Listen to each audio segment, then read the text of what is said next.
आज जमशेद का दिल बहुत बेचैन था। एक अजीब सी घबराहट थी जो उसे सुकून से सांस भी नहीं लेने दे रही थी। कई दिनों से वह अपनी बीवी इसरा से बात करना चाहता था, लेकिन हिम्मत नहीं जुटा पा रहा था। आज वह एक गुलाब का फूल लेकर हॉल में गया, जहां इसरा कुरान पढ़ रही थी। वह चुपचाप उसके पास जाकर बैठ गया।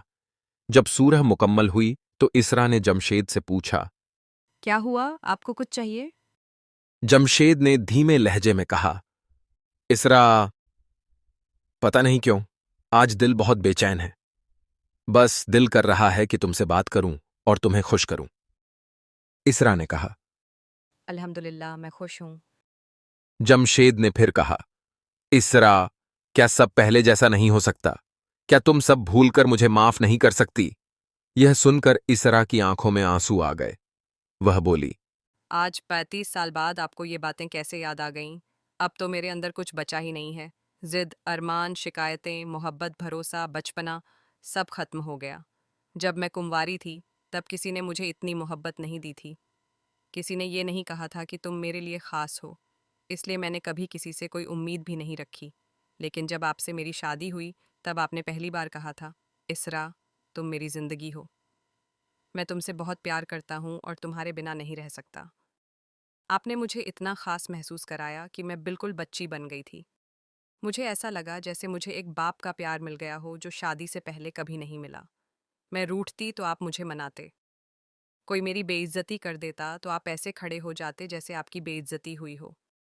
मैं दिन रात खुशी से उड़ती रहती थी कि मुझे इतना प्यार करने वाला शौहर कैसे मिल गया। आप मुझे कभी नाराज नहीं रहने देते थे।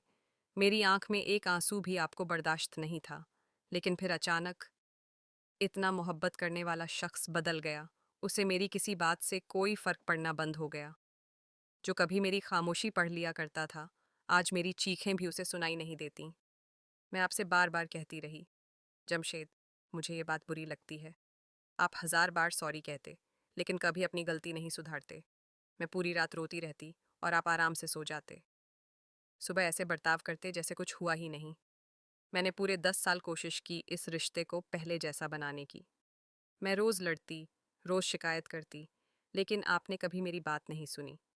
फिर एक दिन मैंने अल्लाह से सब्र की दुआ मांगी और उसकी रस्सी को मजबूती से पकड़ लिया।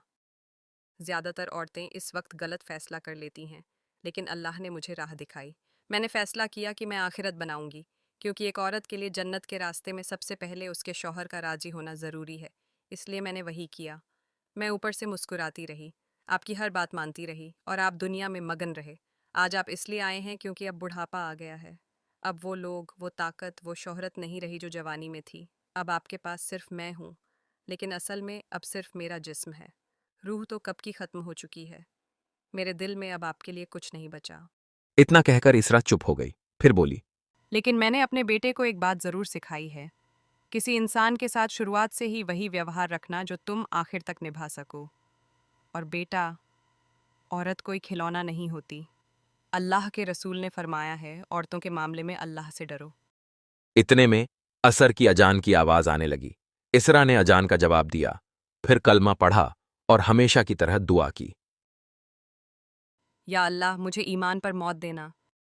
उधर जमशेद दुआ कर रहा था, या अल्लाह, इसरा मेरे कंधे पर सिर रख दे।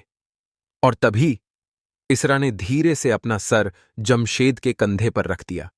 जमशेद की सांसें जैसे रुक गईं।